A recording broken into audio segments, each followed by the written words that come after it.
그러면 내가 묻습니다. 하나님께서 자기 백성을 버리신 것은 아닙니까? 그럴 수 없습니다. 나도 이스라엘 사람이요. 아브라함의 후손이요. 베냐민 지파에 속한 사람입니다. 하나님께서는 미리 아신 자기 백성을 버리지 않으셨습니다. 여러분은 성경이 엘리야를 두고 하신 말씀을 알지 못합니까? 그가 이스라엘을 고발하여 하나님께 이렇게 호소하였습니다. 주님, 그들은 주님의 예언자들을 죽이고 주님의 제단들을 헐어버렸습니다. 남은 것은 나 혼자밖에 없는데 그들은 내 목숨마저 찾고 있습니다. 그런데 하나님께서는 그에게 어떻게 대답하셨습니까? 내가 바알에게 무릎을 꿇지 않은 사람 7,000명을 내 앞에 남겨두었다 하셨습니다. 이와 같이 지금 이 시기에도 은혜로 택하심을 입은 사람들이 남아 있습니다. 은혜로 된 것이면 행위에 근거한 것이 아닙니다. 그렇지 않으면 그 은혜는 이미 은혜가 아닙니다. 그러면 무슨 결과가 생겼습니까? 이스라엘 백성은 찾던 것을 얻지 못하였지만 택하심을 받은 사람들은 그것을 얻었습니다. 그리고 그 나머지 사람들은 완고해졌습니다. 성경에 이렇게 기록한 바와 같습니다. 하나님께서 그들에게는 혼미한 영을 주셨으니 오늘까지 그들은 눈이 있어도 보지 못하고 귀가 있어도 듣지 못한다. 다윗도 다음과 같이 말하였습니다. 그들의 밥상이 그들에게 올무가 되고 덫이 되게 하여 주십시오. 그들이 걸려 넘어지고 보복을 받게 하여 주십시오. 그들의 눈이 어두워져서 보지 못하게 되도록 하여 주십시오. 그들의 등이 언제나 굽어있게 하여 주십시오. 그러면 내가 묻습니다. 이스라엘이 걸려 넘어져서 완전히 쓰러져 망하게끔 되었습니까? 그럴 수 없습니다. 그들의 허물 때문에 구원이 이방 사람에게 이르렀는데 이것은 이스라엘에게 질투하는 마음이 일어나게 하려는 것입니다. 이스라엘의 허물이 세상의 부요함이 되고 이스라엘의 실패가 이방 사람의 부요함이 되었다면 이스라엘 전체가 바로 설 때에는 그 복이 얼마나 더 엄청나겠습니까? 이제 나는 이방 사람인 여러분에게 말합니다. 내가 이방 사람에게 보내심을 받은 사도이니만큼 나는 내 직분을 영광스럽게 생각합니다. 나는 아무쪼록 내 동족에게 질투심을 일으켜서 그 가운데서 몇 사람만이라도 구원하고 싶습니다. 하나님께서 그들을 버리심이 세상과의 화해를 이루는 것이라면 그들을 받아들이심은 죽은 사람들 가운데서 살아나는 삶을 주심이 아니고 무엇이겠습니까? 만물로 바치는 빵 반죽 덩이가 거룩하면 남은 온덩이도 그러하고 뿌리가 거룩하면 가지도 그러합니다.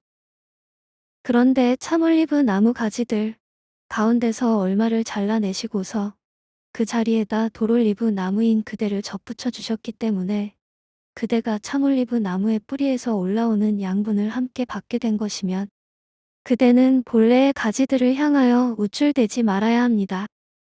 비록 그대가 우쭐댈지라도 그대가 뿌리를 지탱하는 것이 아니라 뿌리가 그대를 지탱한다는 것을 명심해야 합니다. 그러므로 본래의 가지가 잘려나간 것은 그 자리에 내가 접붙임을 받게 하시려는 것이었다 하고 그대는 말해야 할 것입니다. 옳습니다. 그 가지들이 잘린 것은 믿지 않은 탓이고 그대가 그 자리에 붙어 있는 것은 믿었기 때문입니다. 그러니 교만한 마음을 품지 말고 도리어 두려워하십시오. 하나님께서 본래의 가지들을 아끼지 않으셨으니 접붙은 가지도 아끼지 않으실 것입니다. 그러므로 하나님의 인자하심과 준엄하심을 생각해 보십시오. 하나님은 넘어진 사람들에게는 준엄하십니다. 그러나 그대가 하나님의 인자하심에 머물러 있으면 하나님이 그대에게 인자하게 대하실 것입니다. 그렇지 않으면 그대도 잘릴 것입니다. 그러나 믿지 않았던 탓으로 잘려나갔던 가지들이 믿게 되면 그 가지들도 접붙임을 받게 될 것입니다.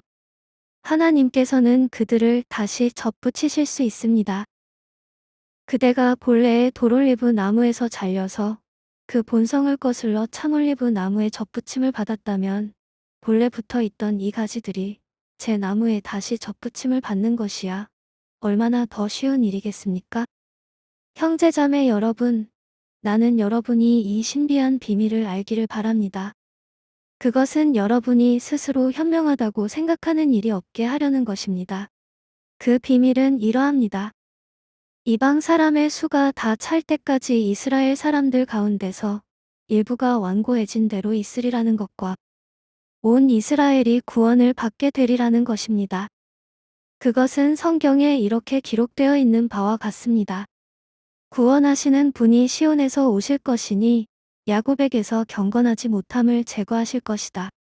이것은 그들과 나 사이의 언약이니 내가 그들의 죄를 없앨 때에 이루어질 것이다. 복음의 관점에서 판단하면 이스라엘 사람들은 여러분이 잘 되라고 하나님의 원수가 되었지만 택하심을 받았다는 관점에서 판단하면 그들은 조상 덕분에 하나님의 사랑을 받는 사람들입니다. 하나님께서 주시는 고마운 선물과 부르심은 철회되지 않습니다.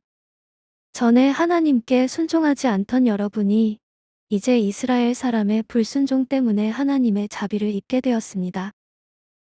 이와 같이 지금은 순종하지 않고 있는 이스라엘 사람들도 여러분이 받은 그 자비를 보고 회개하여 마침내는 자비하심을 입게 될 것입니다. 하나님께서 모든 사람을 순종하지 않는 상태에 가두신 것은 그들에게 자비를 베푸시려는 것입니다.